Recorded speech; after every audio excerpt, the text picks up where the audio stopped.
छत्रपती संभाजीनगरमध्ये मोठी कारवाई करत राज्यस्तरीय दक्षता पथकानं तब्बल 35,220 किलो LPG गॅससह 2 टँकर जप्त केलेत। या प्रकरणात गॅस चोरीचा मोठा रॅकेट उघडकीस आला असून 1,26,00,000 रुपयांचा मुद्देमाल जप्त करण्यात आलाय।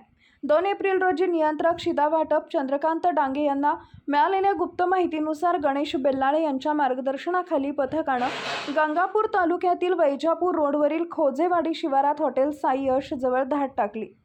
LPG टँकरचे सील तोडून गॅस चोरी सुरू, 2 संशयित व्यक्ती रंगेहात पकडल्या।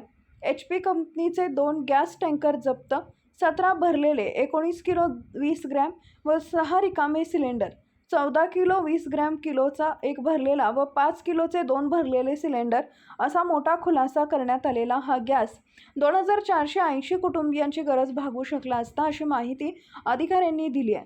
पुढील कारवाई प्रकरणी MIDC वाळूज पोलीस ठाण्यात गुन्हा दाखल करण्याची प्रक्रिया सुरू आहे। ही कारवाई गॅस चोरीच्या मोठ्या साखळीचा पर्दाफाश मानली जाते।